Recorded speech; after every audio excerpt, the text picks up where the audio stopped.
last month when the kids were all there, our biggest problem was trying to find a mineral sunscreen that didn't go on white.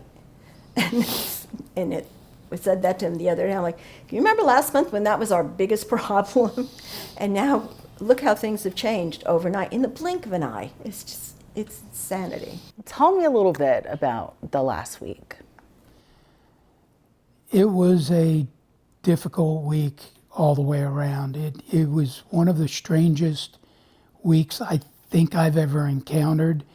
In some ways it seemed normal from the weather and having people that we were friends around, but then there were evacuees all throughout our neighborhood in parking lots, living in their cars. Some of the restaurants would open up and serve hot meals to people, and the lines would be continual for 4, 5, 6 hours. Well, for free. Yes, all for free. Because we had no electricity and they had to get rid of their food and people needed to eat. So it was a good win-win for everyone. And there were lines, there were a lot of supplies that started coming in. And Carol can talk a little bit about that with some of the volunteering she did, where, I mean, lines of cars that went a half a mile stopping by to pick up supplies to bring to a parking lot in some cases, or in some places to their homes that weren't destroyed. It was a little, the first few days with no electricity, no cell, no internet, not knowing if the fires were even out. Then we couldn't get gasoline. Nothing was open at all anywhere. So, but our neighborhood it's Hawaii. It's, everybody gets together and it's like, okay, I have this that I need to use up. Let's do dinner at my house tonight. I can bring this, somebody else will bring this. And we all just brought what we had and we all got together, and it was helpful to have our friends around us at that time. So I'm gonna backtrack a little bit. You guys live here in Dallas and you have a home in Maui. Correct. Correct. Yes. We split our time. We spend about 4 months a year on Maui and the remainder here in Dallas. But we've owned a place in Maui since 1989. So it's very much Home. It's really home. It's part of our soul, if you will. What's so special about the island? Oh, it's so hard to describe. It's beautiful. The ocean air, it's healthy. It's really hard to put Maui in a little jar and say this is what makes it great. But if you get the Maui in your heart, you have it there for life. It's relaxed, it's casual, it's beautiful, the people are wonderful. It's the whole package. So I'm gonna backtrack to right before the fires. So I know you guys had family in town. They left. It's you guys. Walk me through the beginning. Kind of just a regular day. We knew that the hurricane was coming and we were going to have big winds that Monday going into Tuesday and Wednesday. But it was well south. And we've been through some hurricanes that were much more direct, never really a direct hit on a hurricane like Florida gets. So we just anticipated, okay, we'd maybe lose power for a short period because of the wind. But otherwise, it was a normal day. There was nothing special or unique. We knew the fire had started. We got some of that. Everything happened on Tuesday. We lost power about 5 a.m. Tuesday morning. We had cell service until about 5 o'clock that afternoon. Then cell service went out.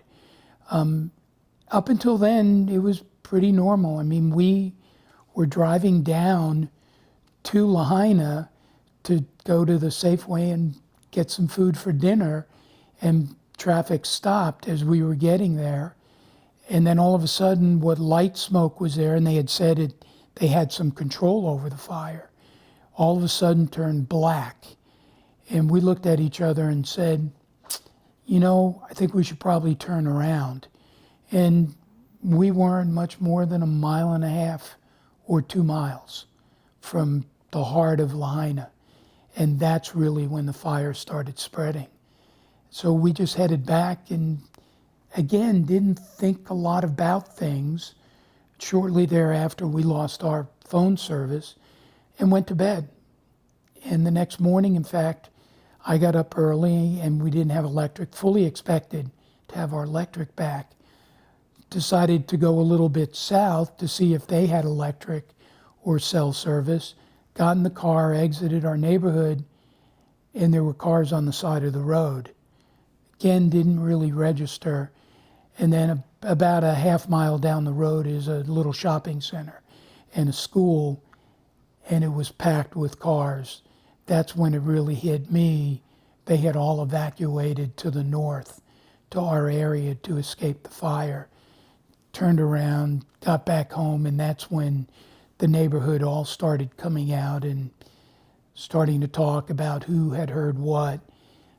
We all went down to this little store in the area, the Honolulu store. It's a little bit of a gathering spot, and there were people in the parking lot, and that's when we started talking to evacuees and really finding out what was going on. Yeah, at what point did you realize the scope of the devastation that was happening there? It took a couple of day or two because you guys were getting the news. We were getting nothing. So it was only by word of mouth. And then it literally word of mouth. If you wanted to speak to somebody, you had to go knock on their door because there was no way to get in touch with them. And someone had gone down. We know someone who went down and rode their bike into Lahaina and turned right around and found out that Lahaina was gone, and it still hasn't sunk in that Lahaina is gone. I know my brain knows it, and I saw it with my eyes. It's just too hard to believe. But it really took a little while before we found out what had happened, and that we still continue to find out things, on an hourly basis. And the other thing is, because everything was word of mouth, you'd hear things, and it was, Lahaina is gone. Well, what does that really mean? And you can't imagine what it really meant. Lahaina town, all the Front Street. Yeah, from way down one end to the other, that's not possible, but it happened, and it's just horrible. It's horrible. And it took us a few days to really register, because even right up until we were leaving yesterday morning, we were still, this is gone or this is still there. But you really didn't know that for sure, because the information flow just wasn't as free. And everyone's been displaced. No one has, the spirit of generosity has been incredible, but still, the homes are gone. They have nowhere, their cars are burned up, the boats were burning up in the harbor. It was just absolutely crazy. And all of us, we have some friends who live there full time, and because we've been there so long, we've made friends that live there full time that are not in the neighborhood. And we were trying to reach out to them, sending texts, knowing that they couldn't necessarily answer, but checking if they're okay. And we might get an answer back a day or two later and go, okay, so-and-so, and is okay. And then everybody would kind of circulate that information. We were driving and not far from our house, and I looked on the side of the road, and I'm like, those people are on their phones, pull over, because that meant there was a small signal there, and that's why there was a whole group of people there. And sure enough, pull over, and that's when we spoke to our children, and everybody was worried about us, and it's like, we're fine, our fault, my fault. I sent the picture saying we're on our way to Lahaina with the smoke in the background, not realizing that it was going to make everybody crazy. And we didn't reach them until probably 14, 15, 16 hours later when we finally made the call, maybe a little bit longer than that. We didn't realize the dimension and what was happening. You were telling me a little bit about the lengths you guys had to go to get self-service. Tell me about, the ridge and all of that. So our development goes from ocean all the way up the mountain up to probably about 2,500 feet. And there's some development. So one of the people in the neighborhood was searching for a cell signal, went all the way to the top of one of the parts of the development, got cell service, and came back down and then told everybody. So everybody would, when they wanted to talk to somebody on the phone, everybody would drive up, and it was 15 or 20 minutes to go up there to make some calls, which even then kind of faded in and out at times. And you'd pass in and out of cell service, and all of a sudden you'd have 10 text messages from someone. But we couldn't really text out. I think I got 2 or 3 texts out. So you really had to rely on going up, and we would go up 3 times a day to make a call, to reach out to our kids and give them an update, or to other people. Ultimately, you guys decided to come back home. Why is that? I wanted to stay, but you know what? The resources that are there should be used for the people that have no choice but to be there at this point. We had an option, another option to come back to Dallas. I could have stayed and just volunteered and, read a book at night without any of my internet or anything. I would have been fine with that. But it just seemed more helpful to just let the resources that are available be used for those who really, really need it. And there are a lot of people that really, really need it right now. So I know you were talking earlier about the kind of contrast. One side of the island, it's kind of business as usual. Tell me about that. So West Maui is somewhat isolated in the standpoint there's one major way in from the south, and it's a kind of a 1-lane road each way. At times it's a 2-lane. The other way is around the north side of the island, and that is, at times, it's unpaved in certain stretches, and in other areas it's not even wide enough for more than one car. So it's very limited in everything. So all the damage from the fire was isolated to the west side. It was difficult to get services in. They could only really come in, trucks and gas tankers and things, from one direction. That was on the south side of Lahaina. Most of the evacuees went north. So they were really, for probably about 3 days, completely cut off from the main way to get in and out of the west side. Going over to central Maui, where the airport is, it was just sort of a day as usual. They didn't lose electricity. They didn't lose cell service. In fact, we got over there and all of a sudden our cell phones sort of blew up with text messages and voicemails. And it was like we were back to a normal world. We went out to a restaurant and had lunch, and people were shopping, and we hadn't seen that in almost a week. So it was very, The attitude very was odd. somber. Yes. It was kind of low-key. Everybody knew what was going on. Nobody was just ignoring it. But it was business as usual on the other side of the island, on the south and the central parts of the island. It was because it didn't happen there. I know you volunteered, so you interacted with a lot of people who had lost everything. What was that like? It's heartbreaking because it's people from working.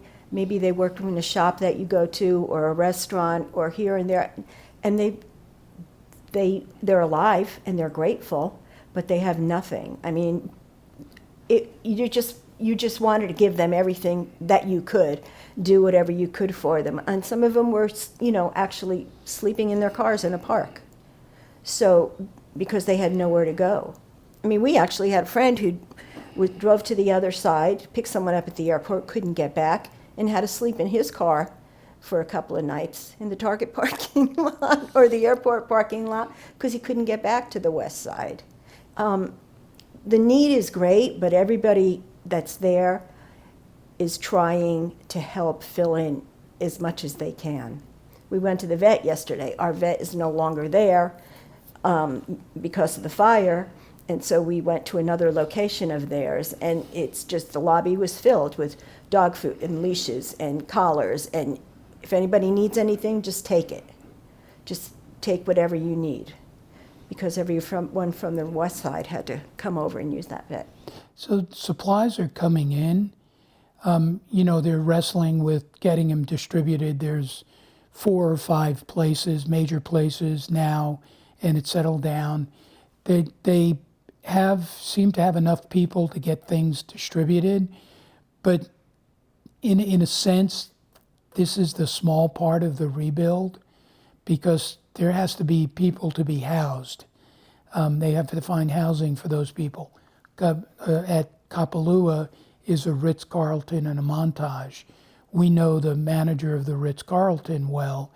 He has 90 employees who lost their homes, and they're putting up some 800 people in the hotel once they got all the tourists out and back to the other side and flying out. So it's a long-term huge need, because the implication isn't just on getting housing for people. Those people are also the people that work in the businesses, and people lost businesses.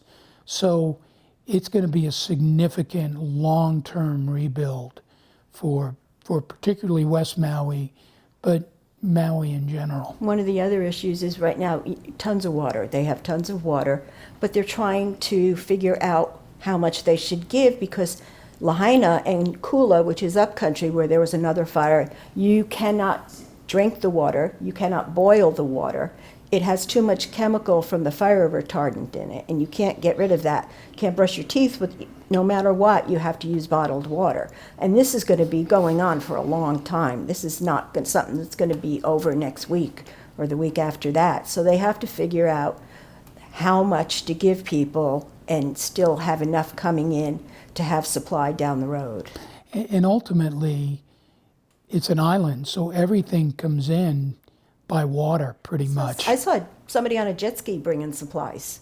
And they're coming in by boat, they're coming in by helicopter, they're coming in by plane, jet ski, you name it. That's with trucks coming from the other side. But no matter what, they're getting them over there.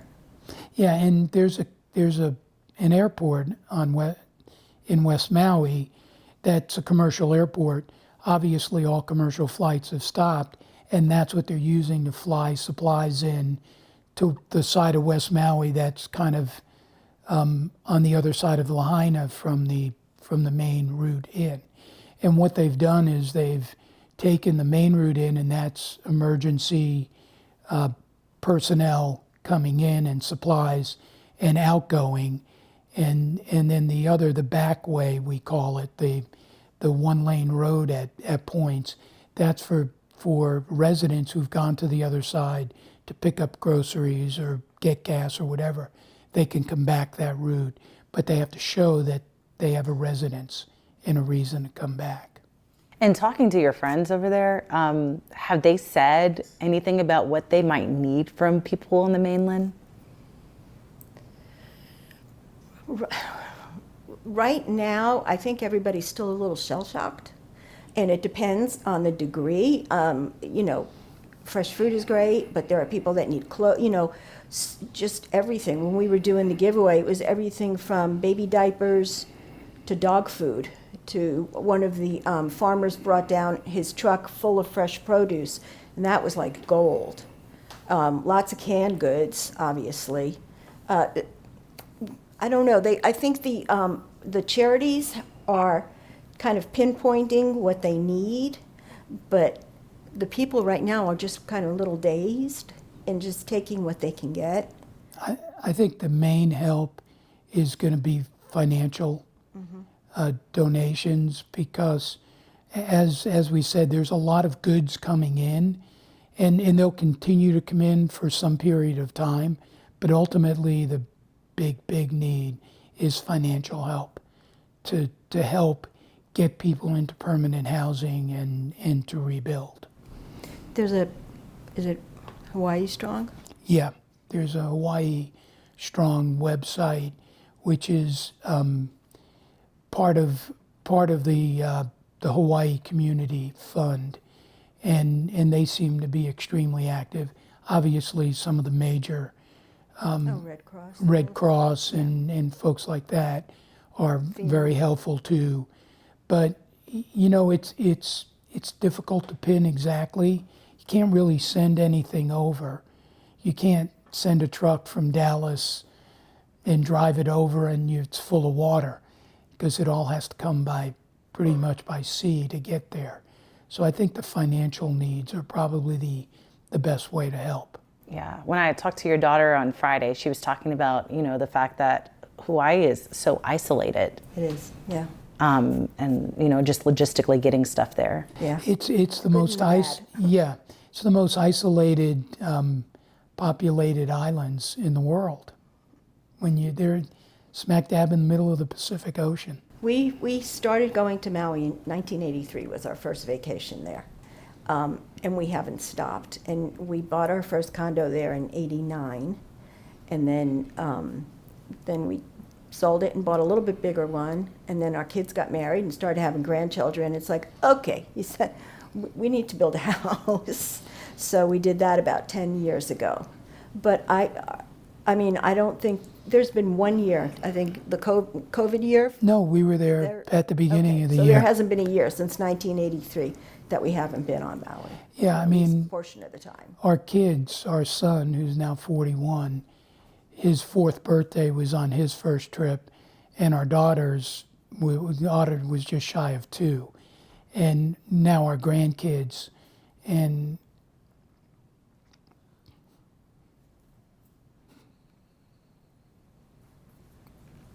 And we lost them.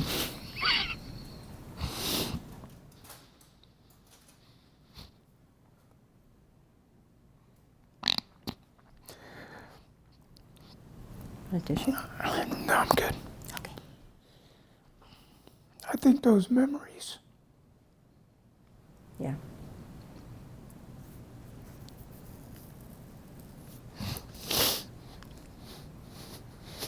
Lots of memories.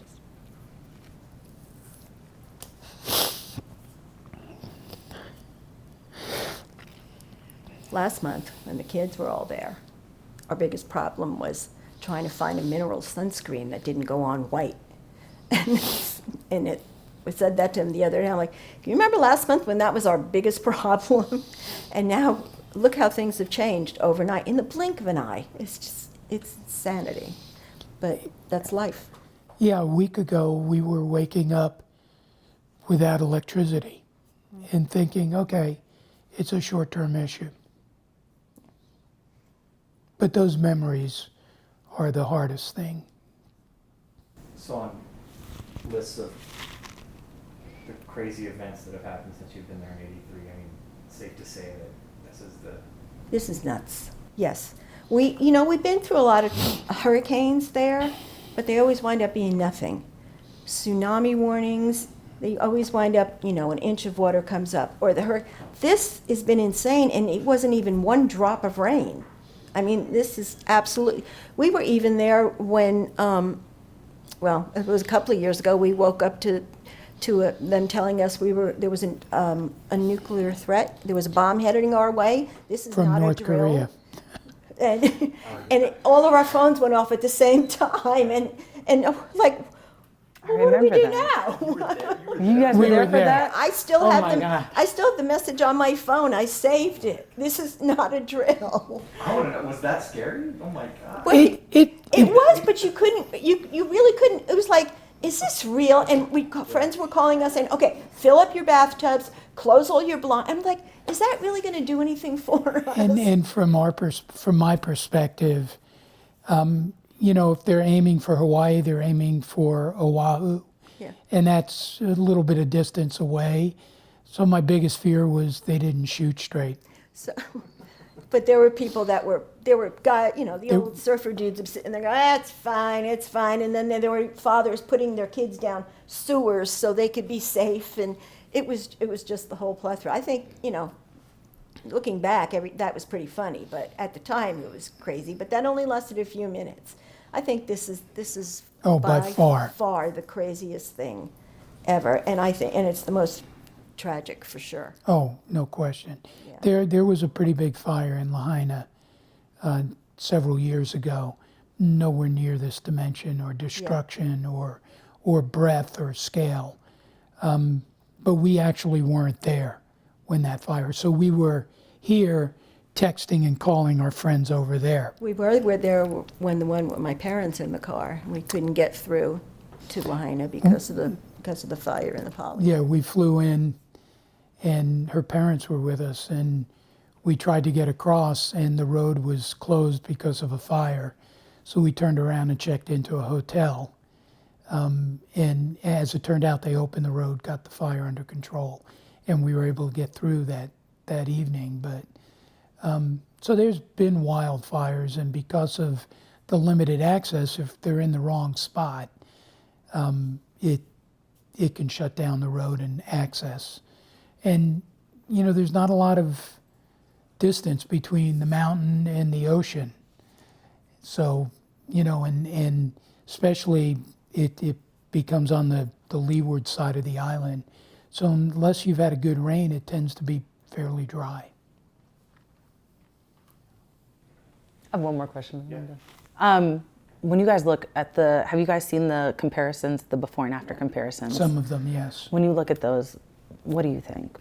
I think it's never going to be the same. It's mind-boggling, the amount, the scope. I mean, we obviously know a lot of people that have lost businesses, lost homes, but it's never going to be the same. It was such a quirky little whaling village town. Yeah, Lahaina was the heart and soul of the west side of Maui. At one point, it had been the capital of Hawaii. It was a major whaling port, and a lot of those buildings have been there since the 1800s. And to think that they're gone is just devastating. Yeah. It'll change things. It'll be a decade or more, I think, before it really has a substantial recovery. And you guys got to go with the family when they were all there. Are you happy you were able to? Absolutely, yes. We had a great time. We had a great time. And a full trip. We have, over the years, all of us, particularly them, have these things they love, the restaurants they love, the activities, and we put a big list and basically did all of them. Yeah, we had a calendar up. Our daughter-in-law put it on a spreadsheet. It's like the girls are going surfing lessons this day, and we're going snorkeling this day, and we're going to go to Pearl Harbor on this day, and so we got it all in. Yeah, so it was nice that we had that, and there's a guy in downtown Lahaina that has parrots, and we call them our parrot pictures, and we have parrot pictures all the way back to when our kids were young. Yeah. And with 2 grandkids, then 3, then 4, then 5, and when they were younger. And so we were able to get those types of pictures before. And we'll have great memories again. They'll just be different. It's because Lahaina is going to be different. When do you guys think you're going to go back? Well, we usually go in January. I think I want to go before that. I make a trip before that. We'll see. Yeah, it's an interesting situation because so much of Hawaii and Maui particularly is based on tourism. And, rightfully they've said, don't come to Maui. But in order for Maui to recover, tourists have to come back to Central Maui and to South Maui now, and then hopefully in the reasonable future back to the west side. But it's this dichotomy. They need people there, but they don't really need them there today. So I think that's something that is yet to play out, how that all ends up developing over the coming 6 months or a year. We have several good friends from Dallas who own in our neighborhood, and we met them in our neighborhood in Maui and found out that we live within miles or less from each other in Dallas. it was pretty funny. It's Yeah. eye-opening, Yeah. but we love them.